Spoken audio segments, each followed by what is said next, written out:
All right, we are back. The month of March is almost over. NFL owners meetings this week. Always a very news-filled week. No shortage of that.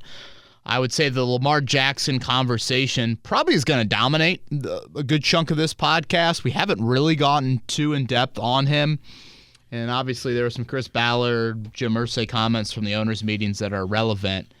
I do want to make sure, Eddie, right off the bat, that we shout out the crew that was out there. I've been fortunate to go to owners meetings in Phoenix and in Boca Raton, and I think it's every other year they go to Florida or Arizona for these March meetings.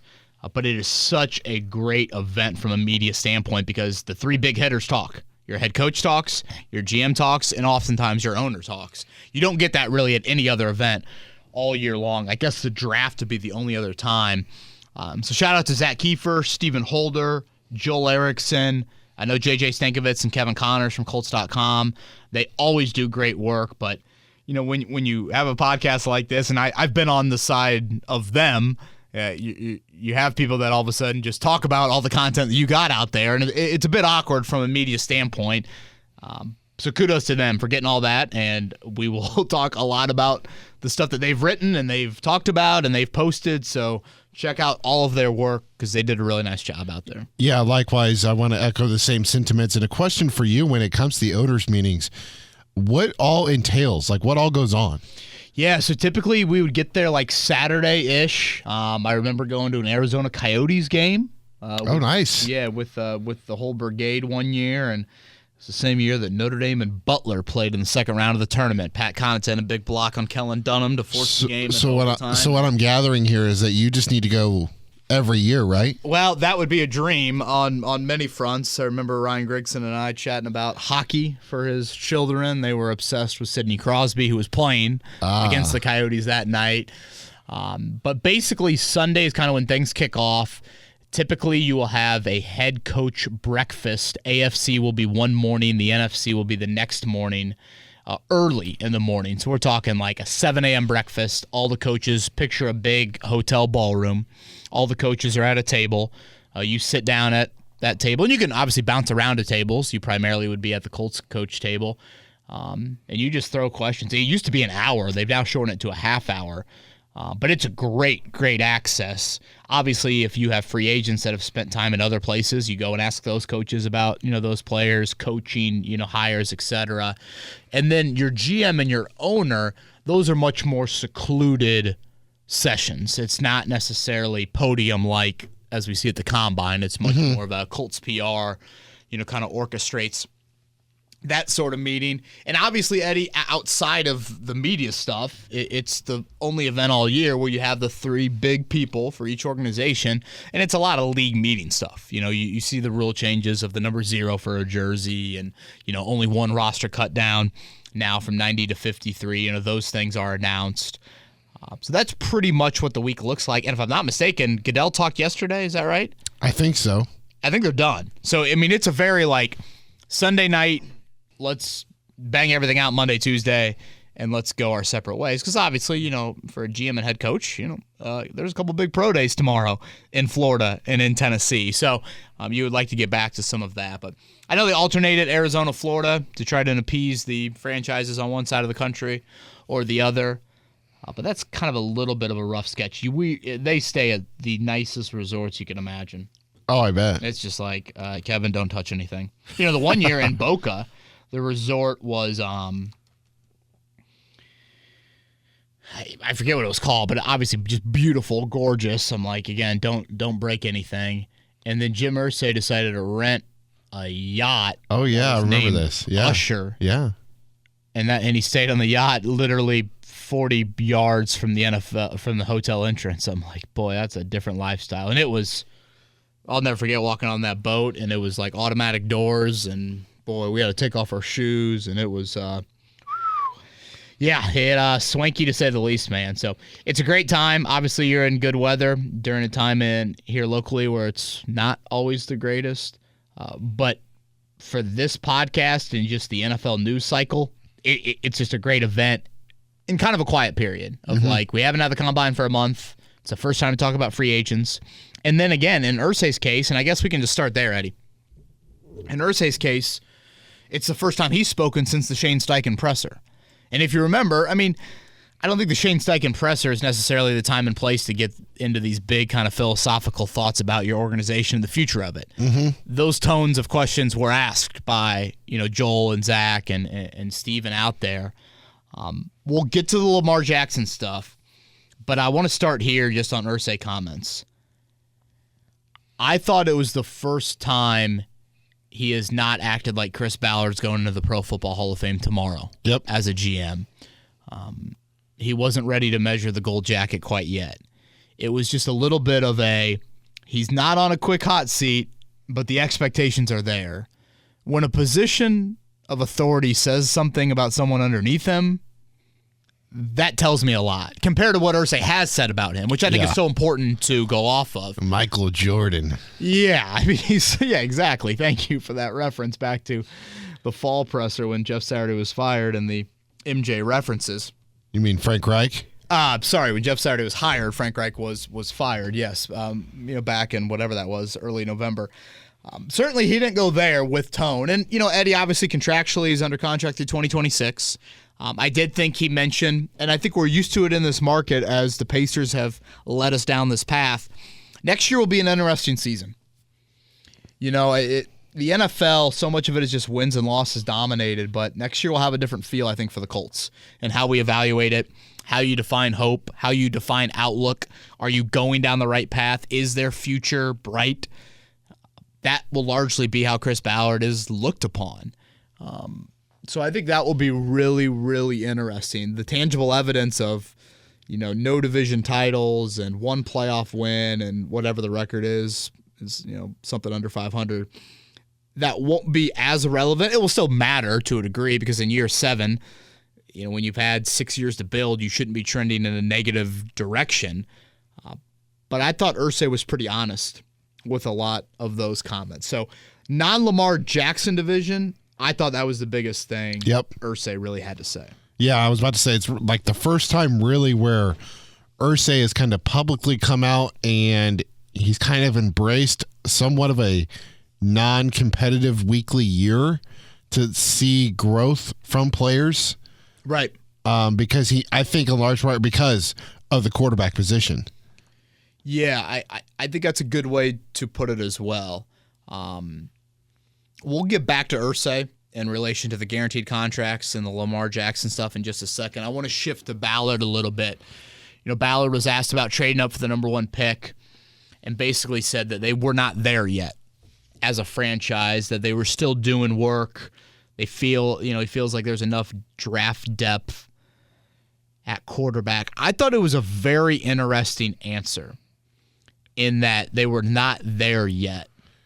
And it comes back to the age-old debate, Eddie, of your urgency as a franchise, and when you make a trade of that magnitude, how much of it is just trading to pick first? Like, you get the first choice. Yep. There might not necessarily be a player that is substantially better than the other 3, but does the fact that you just are able to walk into the store before anyone else can walk in there, is that worth the price of trading up to number 1? And clearly Carolina, which, again, Frank Reich was hired, a couple weeks before Shane Steichen? Yes. But let's not act like Carolina was building for this for, months and years. It was still a organization that has retained their GMs in Carolina and Indy, new head coaches in both places, and yet Carolina felt the need or the urgency to do it. And yet when you hear Carolina talk, they still feel like they're doing a whole lot of homework. They're sending a dozen people to all 3 pro days last week. I assume the same sort of brigade will go to Gainesville tomorrow for Anthony Richardson. I probably side a little bit more with the Carolina thought process. I do too.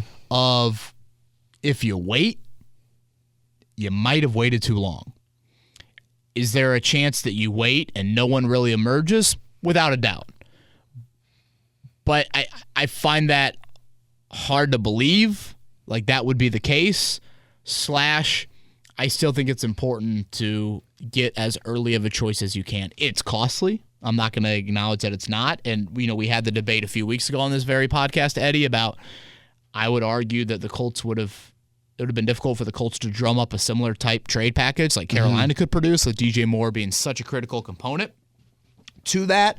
But I just thought it was a really interesting answer from Ballard in that he almost said indirectly, at some point we might get there in this process. At some point, and it might be Thursday, it might be tomorrow. Anthony Richardson might sit down with the Colts after the pro day in the strength room of Florida's football facilities, and Billy Napier might be in there, and Bauer might walk out of there, and Steichen might walk out of there, and who knows if they'll even show up. They didn't show up to the other pro days last week. Maybe it'll happen in a top 30 visit, which it sounds like the Colts are doing several of these with some of the quarterbacks.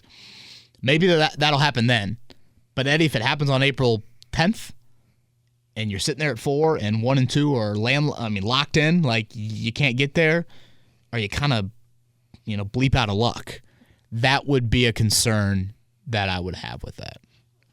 Yeah, that's a concern that I have, especially, I don't know how much you pay attention to these or not. There's been a couple mocks that I've seen lately, Michael Lombardi and then Bucky Brooks, and I think I don't know if Daniel Jeremiah did it or not, but they had the Colts selecting edge, whether that was Will Anderson or Tyree Wilson, over quarterback. I was like, oh boy. If I'm not mistaken on the Tannenbaum one, that was what he would do. Was it? Oh, it was Tannenbaum? And again, you can look at mock drafts, I think, in a couple of ways, Eddie. One is this intel from what you're hearing around the league, or is this what you would do? Because was Tannenbaum the one of that Hooker going really high too? Yeah, I'm going like 5th. Yeah, so I do think that is something to also keep in mind. Again, I thought Ballard was pretty much a politician with all the quarterback questions, as you would expect him to be, and I think you could make the argument as he should be. If you have anything else on the trade up for one, if not, I'd like to move on to a couple other Ballard-related topics. I do not. What's the next topic you'd like to touch on? So the Gilmore trade, he mentioned the cap implications. Again, that's not something he's typically said before about a roster move. Isaiah Rodgers and Dallas Flowers, assuming Kenny Moore is retained, and it sounds like Kenny and Ryan Kelly will both be brought back, what you're looking at there is some major youth at corner. Major youth. This is a guy that, in Flowers' case, undrafted free agent that had, 2 starts to end last year. Rodgers' case, I think we've all been kind of waiting, but still, 6th-round pick. It started, 8 or 9 games in his NFL career. Typically, the Colts have had that veteran corner. Pierre Desir, Xavier Rhodes, Stephon Gilmore. Like, they've always had that veteran with a little bit of youth. They don't have that. We'll see if anything happens draft-wise. Obviously, we'll see if anything happens in free agency. The Ryan Kelly thing, first off, I think we can say this, Eddie, pretty confidently. The Colts did not get anywhere near the return on investment they thought they should have, or they should have, in Kelly and Moore last year. Correct. I can sit here and listen to people, though, that say it's important for a rookie quarterback to have a veteran center. I could get behind that. And obviously, agree. Ryan Kelly has had a lot of different types of quarterbacks that he has played with. So I could get behind that. I still don't necessarily think it should have been a slam dunk for either of them to return. I also wonder this, Eddie. What the hell would have been the trade package in return for those two? Stephon Gilmore netted a 5th. The cap savings are very similar for Gilmore as they would have been for Kenny Moore. Kelly, I think there's another year on the deal, so another team would absorb a little bit more of that contract. Obviously, age-wise, Kenny Moore is a handful of years younger than Gilmore, maybe even more than that. Ryan Kelly's a little bit younger than him as well. Would those two have even netted a 6th-rounder? Because their age, would they have netted higher than that? That's a good Gilmore's the best player of the trio, but obviously age-wise, he doesn't fall into a great category. Basically what I'm saying, Eddie, is I think in reality, they couldn't have got better than the 200th pick back for either of those two. And maybe that's why Ballard said, no, I don't want to. I just couldn't pull the trigger on anything. And again, part of me looks at Kenny and says, you know what?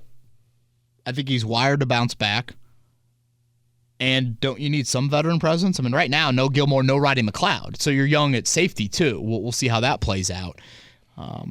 So I thought those were some interesting things. Boy, Shane Steichen does not say anything, does he, dude? No, he does not. Colts.com, great work by Kevin Connors and company over there. They uploaded the entire breakfast video, 20-some minutes, 26 minutes. It gosh, that dude. I'm looking back on our interview with him and think that might be the only time he laughs in a in a conference setting in a while. It's just, he is all ball, and when he doesn't want to answer a question, he will stop after 9 words, and he's like Dusty May. Dusty May's kind of like that. Dusty May looks like a nice dude. I'm like, oh yeah, this guy's going to talk for a while. Yeah. At least on the court. He comes on with our afternoon radio host. For those unfamiliar, they have some ties together from back home, JMV, and he's a little bit more expansive there. I did think a couple things, Steichen. There were a couple things that stood out to me. He kind of mentioned, like, I wanted a younger offensive staff, and part of the reason is, like, you kind of got to cater to millennials in a different way. I thought that was a little bit interesting. You expect turnover on that side of the ball. It hasn't been immense this offseason, but obviously you expect it at quarterback, and you would think over time you're going to turn over some personnel there.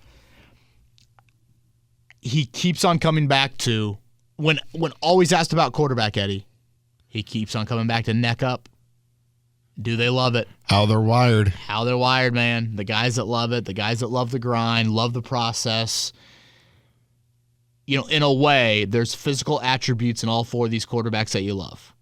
And by the way, I want to get into a podcast, maybe next pod, maybe mid-April, that we break down the QBs. That'd be great. A little bit more into them, pros, cons, et cetera, et cetera. I want to do that, at least a couple weeks out before the draft, because hell, we're less than a month away. But you know what? You just keep on coming back to that with Steichen about the neck up. And I think it's something to really, really focus in on, because you think physically, he's worked with all different types of physical quarterbacks. Mm-hmm. But Rivers and Hurts and Herbert, he has said they're all wired the same way. So I almost think, do we need to remove ourselves from the physical skills and start to get into that neck up? And is there a separator there? I'll hold off on getting too in-depth into that, but that has been, I think, one of the big constants. Yes, 3rd and 8, you got to rip one in there, boom. Yes, the ability to make a play or two with your legs is a beautiful weapon to have. Steichen said all of that.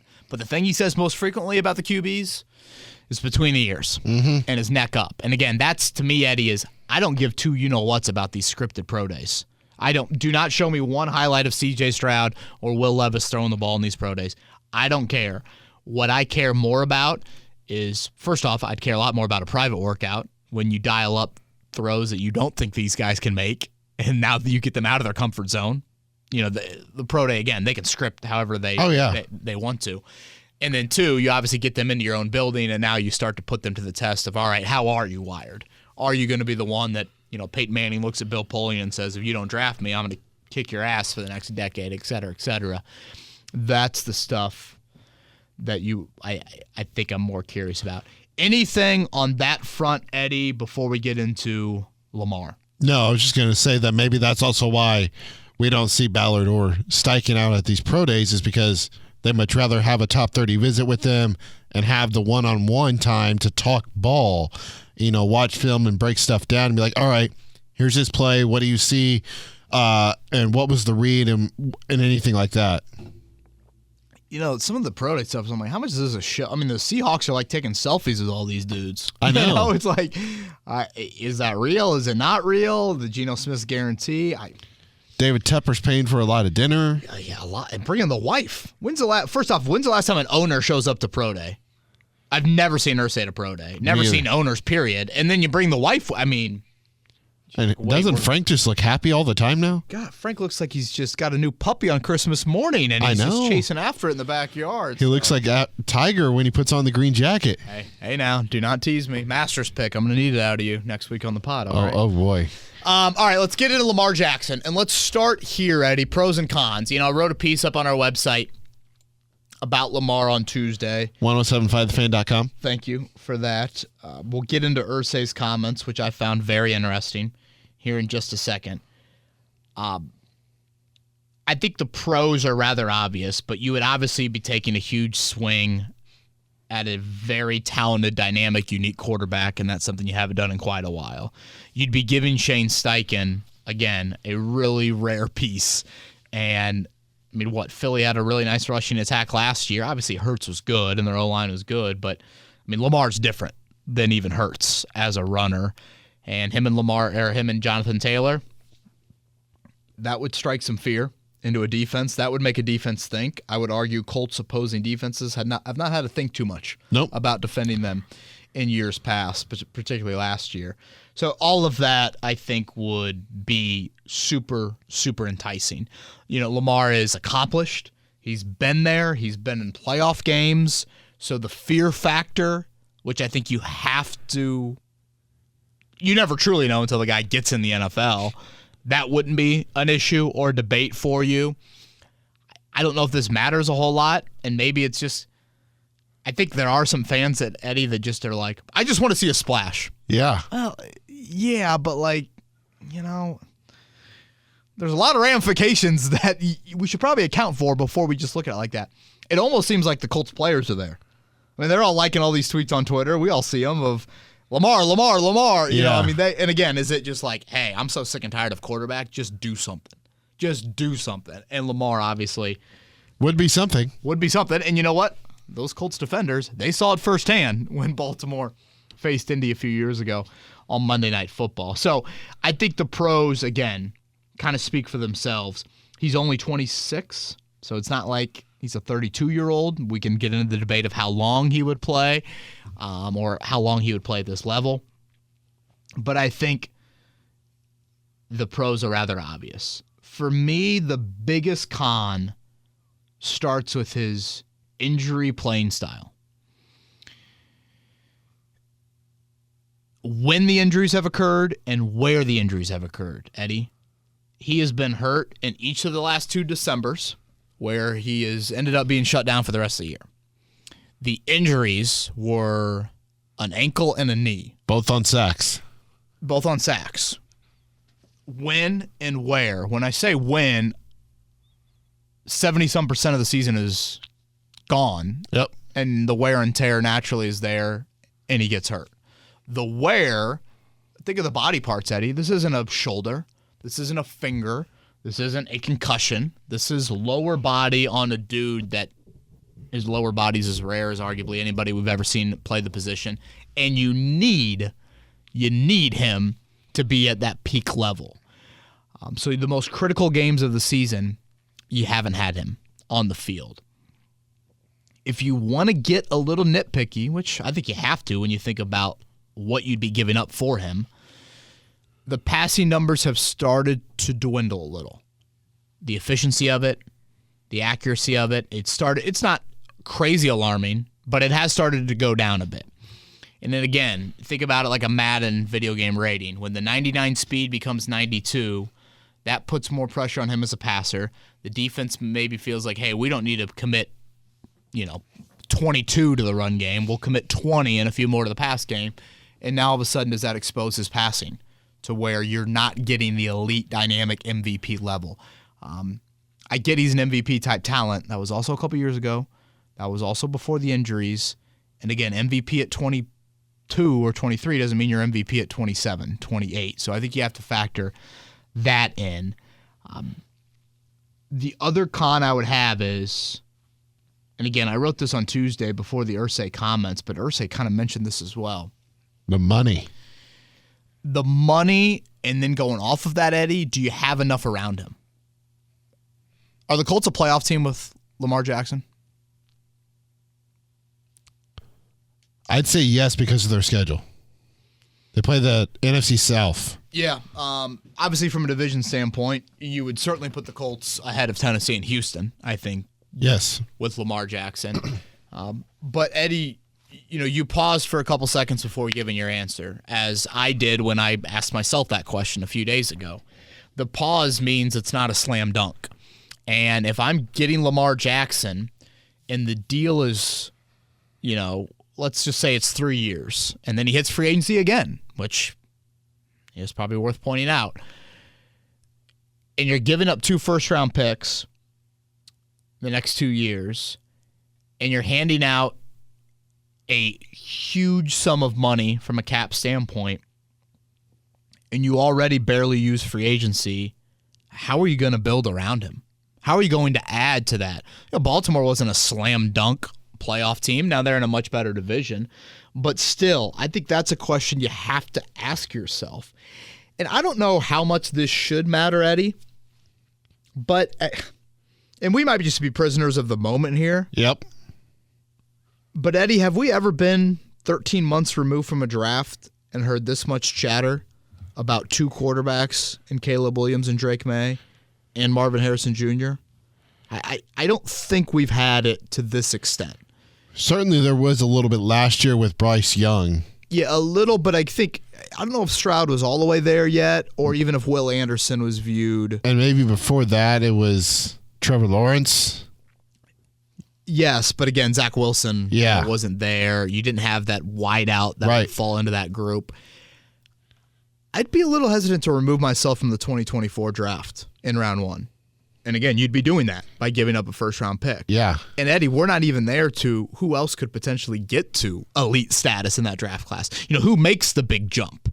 Who is kind of the Anthony Richardson-ish type guy, or who is the Tyree Wilson out of Texas Tech, or Christian Gonzalez out of Oregon. Not to act like those guys are on the same tier, but just who else emerges in what, by all accounts, at quarterback and wideout, you're going to have a huge potentially generational draft. The Irsay-related comment was more on the building, and it is most teams, and in my opinion, I am fully on board with this thought process, they view the best time to build is when that rookie QB is on that contract. Agreed. You get the 4 years, you tack on the fifth-year option, boom, that's the time, baby. Look around the league. Everybody, look at the splashes the Dolphins continue to make. They've got it because Tua's on a pretty manageable deal. You wouldn't have that with Lamar. You would not have that. And you're about to extend Pittman. You're about to extend Taylor. You've already done it with Leonard. You've already done it with Nelson, Braden Smith. Again, it's a lot. It's a lot when you think about it, and it's even a lot more when you think about how frugal the Colts are. So I think those are all cons you have to acknowledge. Again, I have been one that says no to Lamar Jackson. I think the injury, playing style, that concerns me. I don't think the return on investment as he gets deeper into his 20s would be there. Again, if the deal's only 3 years, Eddie, holy hell, now he's a free agent again. Look how Lamar Jackson's handling things right now. You think he's a slam dunk just to return to you? I don't think so. No. You didn't draft him. He doesn't have a lot of ties to, Indy per se, or this franchise, or this organization. Louisville, sure. If he's proven himself at a pretty high level in 3 years, I venture to guess he'd be wanting to cash in somewhere. The Irsay comments, fascinating.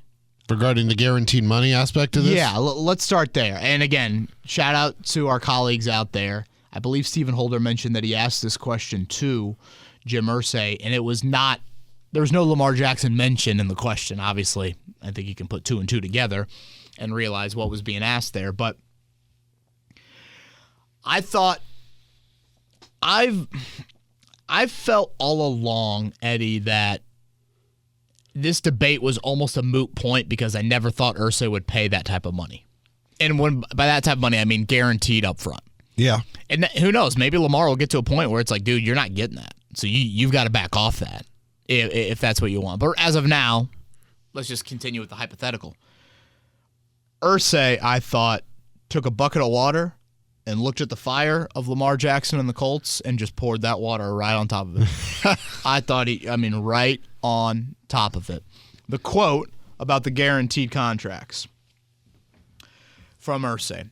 For me, for the good of the game, I don't believe fully guaranteed contracts would be good for our game at all. At all. Is that Kiefer putting that in italics for emphasis? I've seen what it's done to other sports leagues, and I just don't think it's a positive. I line up more with the old school owners, the Rooneys, the Maras, the Hallases. Everyone has to change with the times, that sort of thing. Our game is great, and it's great for a number of reasons, but I don't think guaranteed contracts make our game greater. I think it makes it worse. End quote. Eddie, good of the game. Jim Irsay believes that he is a steward, that he is a huge part of the NFL, that he needs to continue to live up the rich traditions that previous owners have laid out before him. That is nothing he turns his head at. So when you think about it from that standpoint, I don't think they like the president that the Haslam family set out with Deshaun Watson, so I don't see Irsay going down that path. Now, Irsay added that money is not necessarily the issue, but it's the draft capital and the compensation on top of that. Again, I would agree wholeheartedly with that statement. Anything Irsay front there, Eddie, that you want to hit on? There's another Irsay comment that I absolutely couldn't agree with more that I want to get to, but anything on that guaranteed contract front?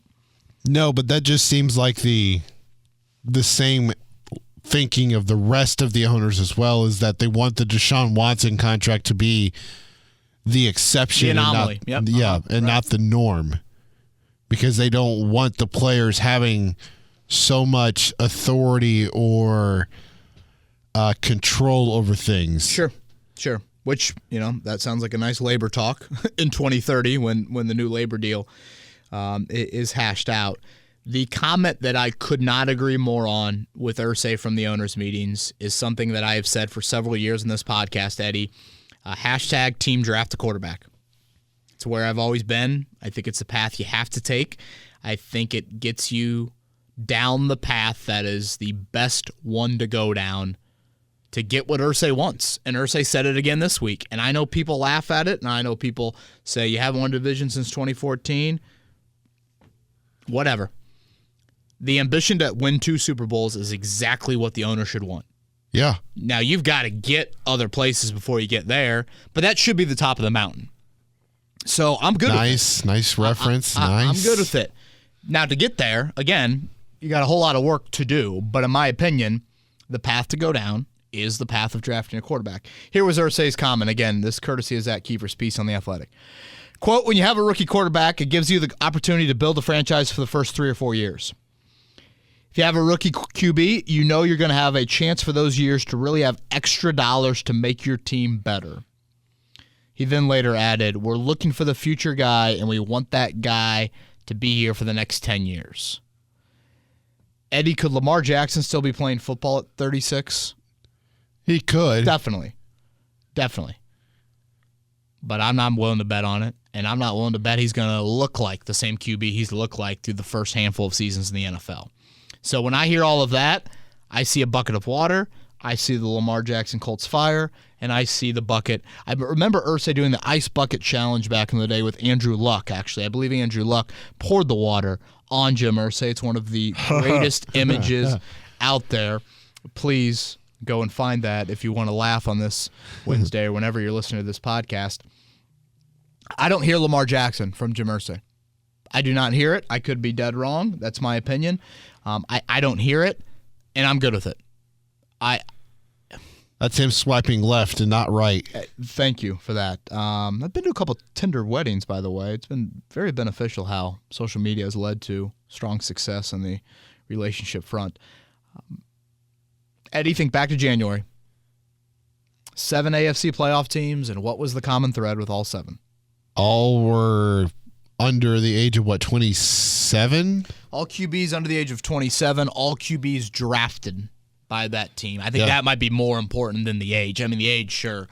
And 6 of the 7 you would have. And again, I slot Lamar in as the QB for Baltimore through the large chunk of last season. 6 of the 7 drafted in the top half of round 1, Lamar being the final pick of round 1.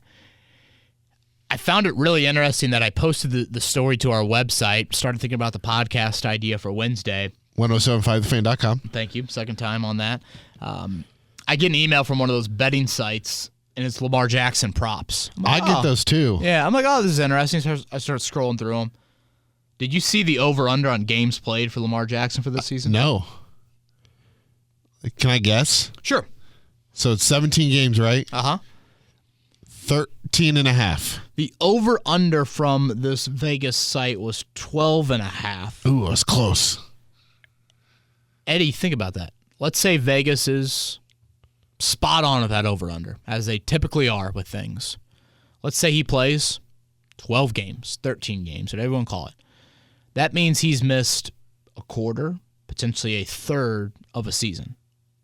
That is way too risky for my liking. Depending on the franchise that he goes to, I would easily take the over. I think a lot of his hits that he's taken in Baltimore were as a result of a tight end being his best pass catcher. And most of the time his top receiver was the third or fourth wide receiver on any other team's depth chart. I've heard that, and I understand that comment. My question, though, is this, Eddie. While you would protect him better, theoretically, with more pass catchers around him, whatever, hand the ball off, he doesn't have to do as much running, doesn't that make him less dynamic?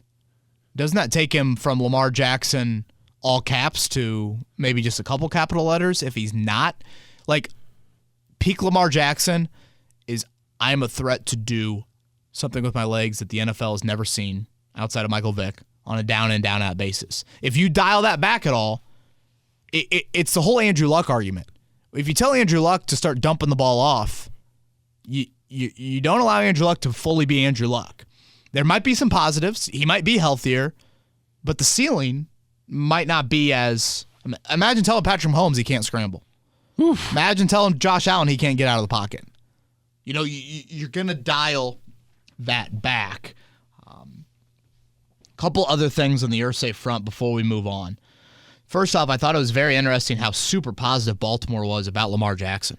I mean, John Harbaugh was like, week 1, I'm fired up about him playing for us week 1. Sashi Brown, their team president's like, yeah, he's going to be here. We are committed to getting something done.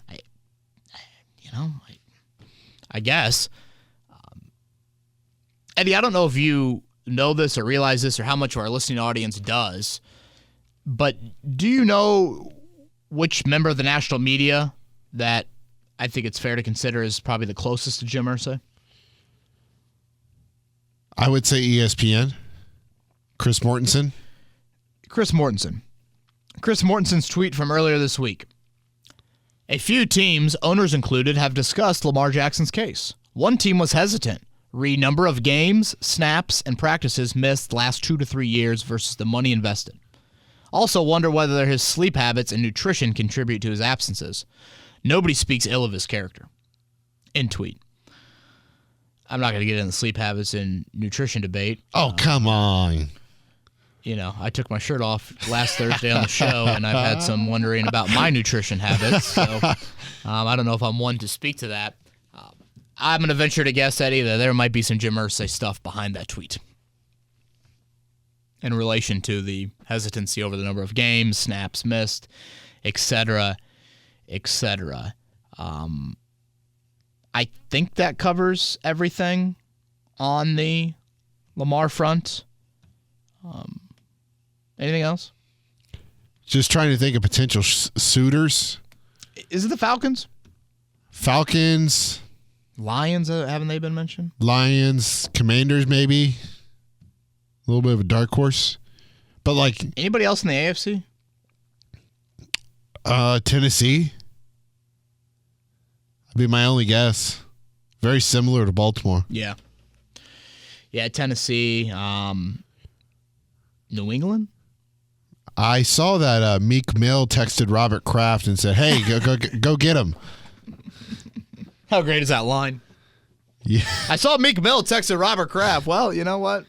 Better text him about that than, any businesses in the Florida area. Yeah, the massage. Yeah. Or whatever. But last thing from me on the Lamar front, if the Colts were realistic about making this pursuit of acquiring / signing him, you would have to look at contracts that they would have to dump in order to create the space. Yeah, I think that's a good point. It could be Shaq, it could be Buckner, Kelly, and then even after that, it kind of limits you in terms of being able to sign Jonathan Taylor to an extension. Michael and again, Pittman I think that's what Irsay was saying. I think an extension. That's a lot of what Irsay was saying. And trust me, there's a fine balance, and you just got to get quarterback right and then figure the rest out. But to me, you've got to try and get quarterback right when he's on that rookie deal. Yep. And I also think it's important to point this out, Eddie. I think it's easier to pivot if you swing and miss on a rookie quarterback than it is to pivot on a guy like Lamar Jackson. And by that I mean this. Chicago swung and miss at Mitchell Trubisky. And just a couple years later, they've drafted Justin Fields. If you swing and miss on Lamar Jackson, Eddie, that's 2 first-round picks of your next 2 drafts. And again, from a cap space standpoint, that speaks for itself.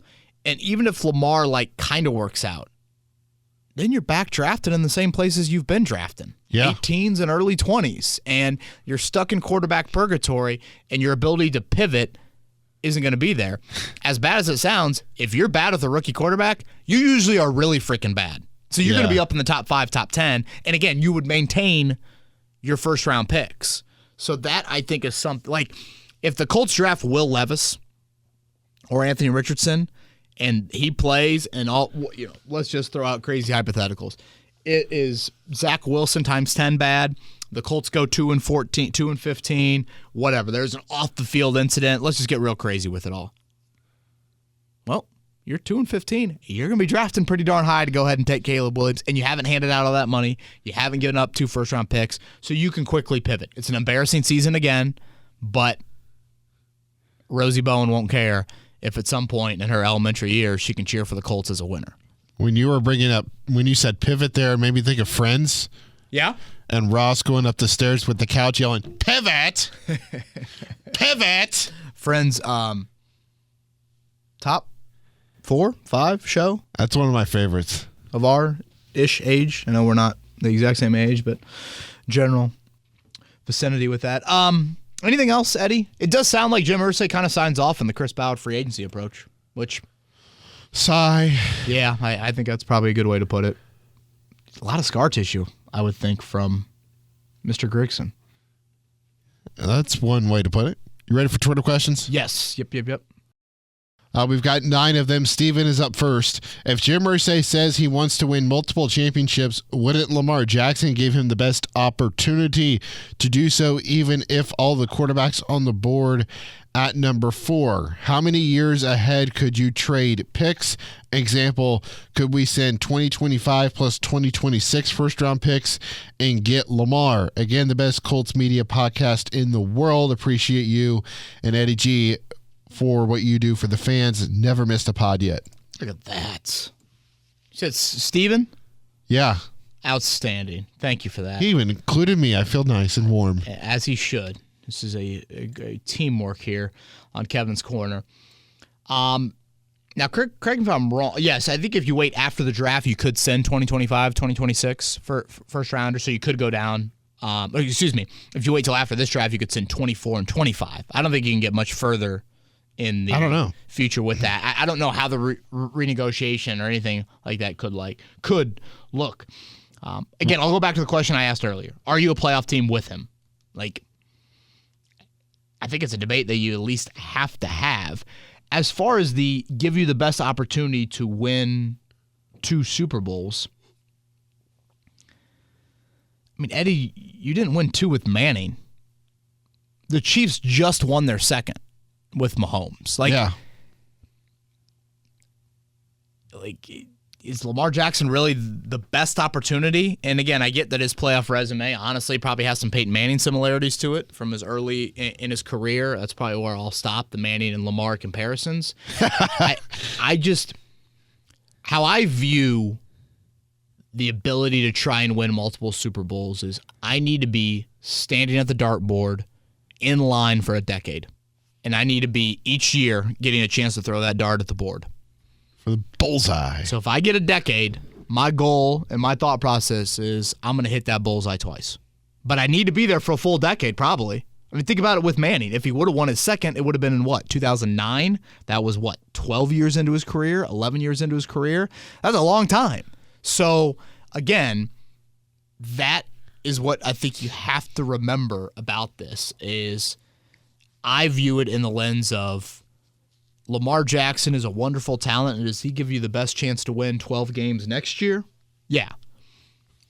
But I can't look at it that narrow-minded. I've got to look at it 5-10 years down the road. And for me, that is take the swing in the draft where there's risk, arguably more risk. But I'd feel safer about it if that player got to a peak level, staying healthy. Oh, Cody can't help but brace himself for a non-quarterback selection at number 4. Every year, Ballard leaves breadcrumbs to what he's going to do, and there is one quote that really stands out to me. He says he's paraphrasing, but when asked about how he feels about getting a player at number 4, he said, "I feel great at 4. I think we'll get the best player in the draft, to be honest." That makes me think that he's fully expecting quarterbacks to go 1, 2, and 3, and the best player in the draft being Will Anderson, which he knows could very well be there at 4 if Arizona trades out. He's been outspoken in the past about not just taking a quarterback to take one, and maybe he doesn't think that any of these guys are special. I think the Colts grab Will Anderson at 4 and either trade back into the first round to get Hendon Hooker or potentially wait for a late round guy like Dorian Thompson-Robinson from UCLA or Jaron Hall from BYU that could be future backups. Try to find their quarterback of the future next season, where they will likely be in a spot to draft high once again. Love the pod. Thanks for the content. Cody, thank you. Very well thought out.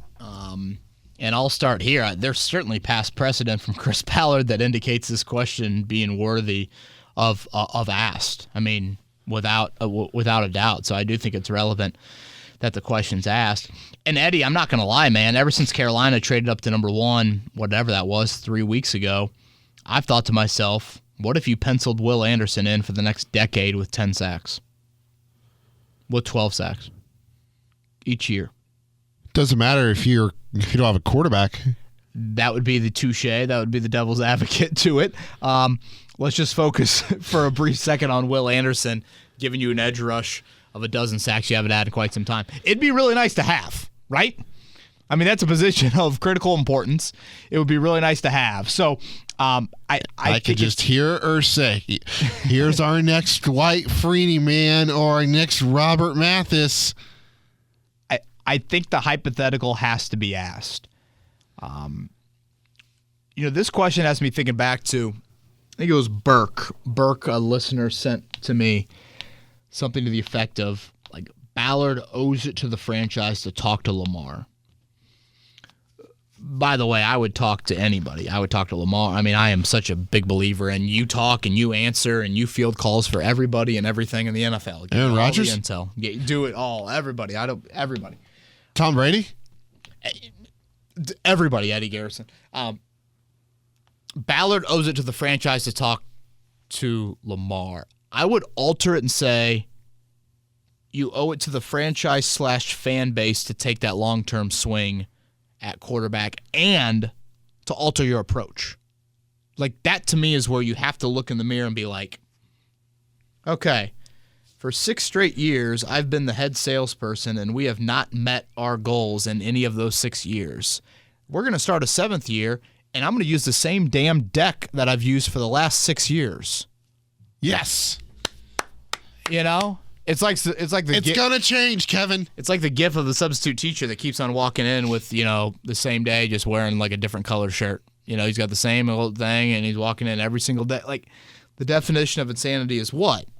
Doing the same thing over and over again and expecting a different result. So I'll go back to what I said just a few minutes ago, Eddie, about the AFC, of the 7 playoff teams, and all of them with drafted quarterbacks. And we've played out the game a step further of what about Deshaun Watson with the Browns? What about Kenny Pickett with the Steelers?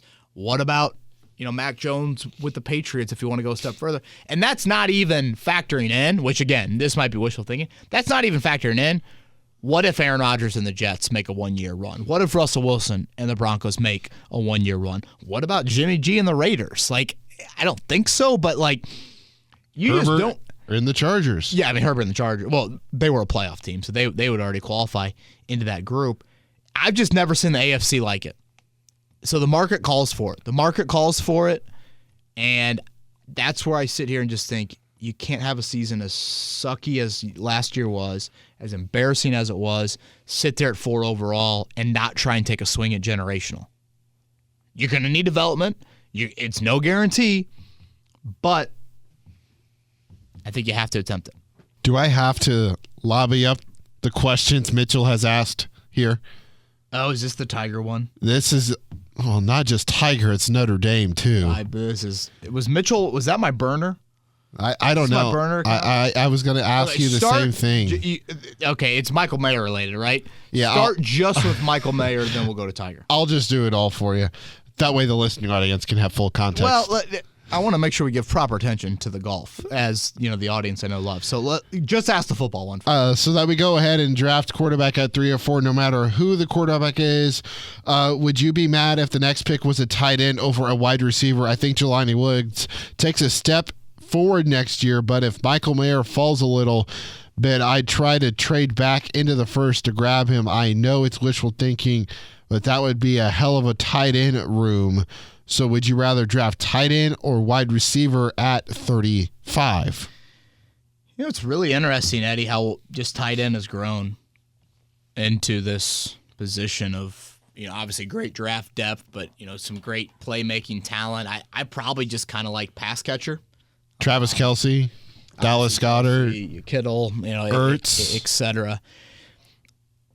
I think you have, if you're going to tell me right now, hey, Kevin, the tight end position of the Colts or the wide receiver position for the Colts, which one are you going to invest your money in? Wide receiver. I'd probably go tight end. I think for me, it's wide receiver. I think Jelani Woods, Drew Ogletree, Kylan Granson, that's a group that I feel a little bit better about than Pittman Pierce and yeah. And again, I could hear you out on wide out. I would go, again, tight end. It's not like overwhelming tight end, but so having said all of that, I'd probably rather have the wide out than the tight end in the draft.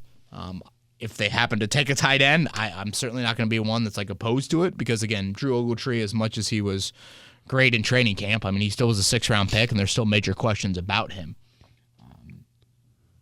So, yeah, wide out wise, is it just Pittman Pierce? Yeah. Okay. Which, I mean, those are two that, certainly Pittman has accomplished infinitely more than any of those tight ends that I mentioned. And obviously Pierce had some really nice flashes. To me, if Pierce can develop more than just a one-trick pony, like we talked about for a lot last year, then I'd feel a little better. But until that happens, I'm still not confident. Sure. And I've always been high on Pittman. I think listeners of this podcast will know likewise. Okay, let's get to the Tiger question. Fun question here, and I love Tiger Woods the same amount as you. Trust me, I'm a crazy Tiger fan too. That's not true. I will not believe that. You guys can't see it, but Kevin's getting a little bit of a sports arousal with Tiger Woods being included in the Twitter questions here. But if you could go back and watch in person any Tiger Woods moment, would you watch? What would you watch? His would be, that being Mitchell, the 2005 Master chip in on 16. That's his favorite Tiger moment. Yeah, Nike golf ball hanging on the lip for those unfamiliar. Boy, where to begin? I mean, certainly the U.S. Open in 2008, the putt to force the playoff with Rocco Mediate, one of the best calls by Dan Hicks. I expect anything different. And then Rocco, great shot of him in the scoring tent. The long putt at Sawgrass, what was that, 0-1 on 17, Eddie? Obviously, you act like I was 3. Well, good news, there are highlights of these on YouTube. Just the surgical nature to that final round of the Masters in 2019. April 14th is a really big day in the Bowen household. April 14th, 2018, Eddie, I got engaged. April 14th, 2019, Tiger Woods won the Masters. Say no more. Ross Lubbers, my brother-in-law, avid listener of the podcast. Ross's dedication is second to none, and I greatly appreciate that. And he's a wonderful father to his son Luke. Having said that, I think Ross could get behind if I made the debate on which April 14th was more important. The 2000 PGA, the playoff with Bob May. I mean, just the iconic moments down the stretch of regulation and that playoff. Those are up there as well. The 6th iron of the Canadian Open. Come on, you got to pick a moment here. There's too many. Mitchell, thank you for that. I love Tiger and I love you. Flippin's question is up next. I'm sorry for those who were wanting football. Kevin got a little on a diatribe there. Blame Mitchell. Give me the odds for the Colts doing the following in the first round. Take a quarterback, take a defensive end, trade back. I heard Ballard's best player available comment. I think he is going defensive end. Oof. It's almost like when Ballard talks, you just got to believe nothing right now. All right, so a little pie chart. Give them to me again. Quarterback, D end, and trade back. Yep. Let's go. I'll do 75 quarterback, 15 DN, 10% trade back. I was going to say 60 quarterback, 30 DN, 10 trade back. I don't know if we're there, Eddie, but again, I think we have to keep in mind, and Jim Irsay's comments this week at the owners' meetings did nothing to change my thought on this. Is the owner just going to flat out demand it? I don't know, but don't tell me you heard those comments at the owners' meetings and thought for a second, like, he might not do that. Yeah. You know, so, yeah, I'll go 75, 15, and 10. Matt was wondering your thoughts about the Colts possibly trading up to number 3. In my mind, Stroud goes to Carolina, and 14 Carolina reps were attending his pro day, and Bryce Young goes to Houston. Should we trade up to 3 to ensure our choice? You know me. Hail to the yeah. You know me, man. Someone just sent me a picture of Tiger Woods' mugshot of thoughts on my new man cave flag. This guy's got a man cave of a Tiger Woods mugshot. Kevin, this is football. Oh, yeah. Sorry, back on track. Okay. Again, get in control. Get in control. I know there are other examples of it, but I also think it's relevant to bring up an example that Buffalo did in 2018 when they traded up from 21 to 12, and then they traded up again from 12 to 7. And that quarterback class, they got the third choice at quarterback, Eddie. The third choice at quarterback. It's about choices, not the third best. Win the choices. I said it earlier in the podcast. Carolina paid to get the number one choice, not to get the best quarterback, the number one choice necessarily. Obviously, they hope it's the best quarterback. So that would be what I would want to be doing. And you know what? Again, Seattle's making the rounds. And, I mean, didn't I see correctly, Eddie? The Texans have brought in all 4 of the quarterbacks for top 30 visits? Or are going to? Yeah. You know, again, it's part of that because, hey, we just got to make sure in case Carolina, you know, throws a curveball at us, we know what we're dealing with. Yeah, but also, again, you want to do your due diligence on everybody, and you just never know who will be there at 3. And Seattle's got ammo. Detroit's got ammo. The Raiders are crazy. The Titans are crazy. Get in control. I think it's worth it. Terp wants to know if you could see a possible draft day trade sending Kenny Moore in one of the 5th-round picks to Chicago to get back into round 3. Foreseeable future, right? That was the phrase that Chris Bauer used in relation to Kenny. Yep. You know, the bonuses, it was a slight bonus, Eddie, but it hit a couple weeks ago for both him and Ryan Kelly, so I think you have to factor that in. Now, again, I think it's a good call by Terp in that we've had many years where a day 3 pick has been acquired for a player. Hassan Ridgeway, Quincy Wilson. I'm sure I'm forgetting other names, but those are the 2 that pop into my head. A lot of it probably depends on how the draft unfolds. I mean, Eddie, think about it like this. What if they go corner round 2 and corner round 4? Now does Kenny Moore become expendable once you get later on to day 3? That's a good question. You know, so I think some of that factors into it. Was Wilson traded the Rock Yassin draft? I think so. There you go. So that's an example of, you know, depending on how the draft unfolds. I also will throw out, you know, what I said earlier about, you know, do you want a veteran in the back end? It's a really inexperienced back end right now, corner and safety. Yeah. Yeah. Julian Blackmon's your most experienced safety, right? Probably your most experienced corner, right? Not named Kenny, too? I mean, look, I should say DB. Yeah. Yeah. 3 questions left. Travis, do you think Chris Ballard has to go quarterback at 4, i.e. Irsay directive? If Ballard got a reset with a new coach, could he talk Irsay into letting him get one next year with potentially higher talent like Caleb Williams, as he's not making hot seat moves with lack of free agent moves and Gilmore trade, which imply longer time frame?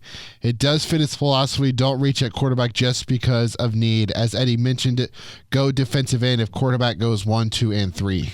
You know, I think a devil's advocate to a lot of this, Eddie, is like the whole Caleb Williams talk, it's hard to tank.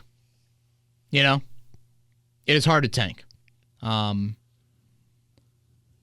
you look at the NFL, when you look at Arizona sitting there at 3, or hell, the Colts sitting there at 4, I don't think either of those teams thought they would be in that situation entering the draft. Shane Steichen obviously wants no part of it whatsoever. And you know what, Eddie? I would argue this. I don't think Gardner Minshew is a very good tanking backup quarterback. I think Gardner Minshew is capable. I think Gardner Minshew is a fine player. I do too. I think he can, be a decent player. So I don't think you would lose enough. And you brought it up earlier, Eddie. It's the schedule's not daunting at all. I mean, honestly, you know who you'd be tanking alongside? You'd probably be tanking alongside Tennessee or Houston or Atlanta, depending on how and another team that you play, or one of those NFC South teams in general. We'll see how it all plays out. But so yeah, that is where, and as much as we sit here and be like Caleb Williams, Drake May, Marvin Harrison Jr., no questions asked, I mean, a lot can happen in 12 months, good or bad. So that's something I think you got to keep in mind. Wouldn't that be something, though, if they drafted a quarterback this year, were still not great, and they were high enough to get Marvin Harrison Jr.? I mean, you know what, Eddie? 1998. Someone line up the 7s, and we got a jackpot. 1998, what was the Colts record? Peyton Manning his first year? Was that 2-14? I think just one win that you sold him short on. 3-13. 3-13. That made what? That made them get a high pick in 1999, and the pick in 1999 was Edgerrin James. It goes back to the earlier conversation we had about not wanting to give up a 2024 draft pick. Peyton Manning threw the most interceptions in rookie NFL history. You went 3-13, but yet you saw hope. You saw growth, baptism by fire, all those things. Yeah. Out of a 4-year college starter, not to mention, in Peyton Manning. I think you should throw that out there. Back in the day when guys actually played all 4 years. Well, that, and also, there's a debate of how ready are some of these guys from day one. If Peyton Manning led the league in interceptions as a rookie, NFL franchise history or NFL history, and he started 4 years in the SEC, brace yourself for what we could see from a Levis or a Richardson. But again, you were bad. You offered some hope. You got a high draft pick in a draft that offered, what ended up being a Hall of Fame talent at the running back position. You hit on it, and you found great success. That would be my hesitancy, part of my hesitancy in giving up a 2024 draft pick. You just mentioned Gardner Minshew. Patrick agrees with you because he says that Minshew is a really nice quarterback for many reasons. He can help bring along a young quarterback, or he can be a nice fill-in for an injured starter. How likely is it that his signing is as related to a Lamar Jackson pursuit as it is to groom a rookie? Again, I think it's either. I know Steichen was asked this question at the owners' meetings, and he didn't really have a transparent answer. I don't think they can be, Patrick. I don't think they know. And I'm not going to overread this one. Like, you need a backup that knows your system and is low maintenance. That's how I look at it. Whether Lamar Jackson's your starter, whether Will Levis is your starter, whether Sam Ehlinger is your starter. A little tongue-in-cheek on the last one, but you know what I'm saying. Do you make anything of what Carolina and Houston have done this offseason and building around their QB? Carolina have been the more active, of course. DJ Shark. Hayden Hurst, Adam Thielen, Miles Sanders. Obviously, they lost DJ Moore. They trade up from 9-1. Houston a little bit quieter. Dalton Schultz, I think, is a really good signing. Yeah, by it was them. a 1-year deal, though, right? I think that's right. Robert Woods is a veteran wideout that I know didn't have a big year in Tennessee, but probably important. Traded away Brandon Cooks. Trade away Brandon Cooks. They also have the 12th pick, so they have a couple of ammos. Hopefully they get John Mechie back. Right. Obviously, his off-the-field issue with leukemia. Correct, right? Yeah. So, when you look at it, Eddie, it's interesting. The Colts have clearly done the least. Carolina, you could argue, needed to do more. You could make the argument Carolina has a better outlook on their offensive line maybe moving forward. They've got a couple other, a little bit more from a younger piece. It's fascinating to me how the three teams that we assume will go quarterback in the top 4 have really done things differently in building. Does it kind of debunk the idea with Carolina's moves that Frank Reich didn't ask for much? when he was here in Indy? Yeah, I'm glad you brought that up. I do think there was a level of contentment from Frank Reich. And sometimes, Eddie, you have to be humble to that degree to realize we need to do something. I need more. And it probably helps when your owner is that aggressive, which I think David Tepper is certainly that. Final question. Comes from Brad.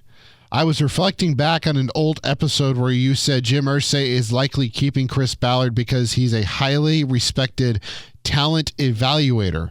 But aren't there plenty of good talent evaluators out there who also can do a better job at all aspects of putting a team together?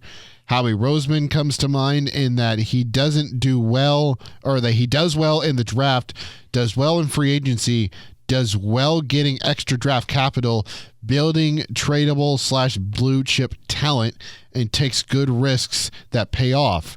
Chris is like the averse to taking risk to the point where caution seems to mask a fear of getting it wrong and losing his job. Boy, I think Brad is really spot on with that last part. And I guess let me make this clear, and I think I've said this on this podcast. I think I said it back when the season ended. I don't know why Jim Irsay is keeping Chris Ballard for a 7th year considering the resume. The resume is no indicator that he has earned the right to continue down this path, especially when you compare it to other people in the same sort of position around the NFL. The Howie Roseman thing was certainly a huge difference and pretty drastic. And the Chip Kelly and, kind of moving sides of the building and really being muted, I guess, for lack of a better term. But now Ballard gets a chance to try and right some of the wrongs. And he's admittedly called himself stubborn. I would agree with that. Will he do things differently? So far, again, we're still early in free agency. I don't see much of a change here, really at all. I mean, the offensive moves have been extremely quiet. Maybe it's everything is kind of centered around make the quarterback draft pick and then, do the building then. I still think kind of what I was alluding to with Carolina and Houston, you have a little bit of a balance in, how you want to build from a rookie contract standpoint, but I still think you need to support your rookie QB early on to try and get him to feel supported, comfortable, etc. But yeah, again, Ballard getting a 7th year, kudos to him for clearly having a relationship with the owner that's earned him that type of relationship, because I don't think the building approach nor the on-field results should lead to that or should have led to that. But here we are. Eddie, anything else, man? Nothing else from me. Who you got 1-all? Oh, I don't know. It's so hard, honestly. UConn. I had Arizona and UConn in the championship game. Okay, let me change that real quick. Wait, do you only think about the Arizona part? You don't think about the UConn part? Well, everything else about your bracket has gone disastrous, so it's only a matter of time before UConn just collapses. Yeah, touche on that. I'll go UConn over San Diego State. Oh, but I can't support the alma mater. What are you doing? I do like Miami. I do, obviously, but heart, Florida Atlantic would love to see it. All right, Eddie. Next week we'll get in. Boy, it's gonna be April, man. Off-season program begins a week from Monday. By the way, I saw that. Colts get on the field April 10th for that. So we'll hear from Shane Steichen. We'll start to get into that, and I would say the attention will probably shift a little bit more draft, which I know a lot of you like. I like it too. Look for that coming up in the next few weeks. He's Eddie Garrison. I'm Kevin Bowen. Everybody have a great week. Enjoy the weekend, and we'll talk to you next week.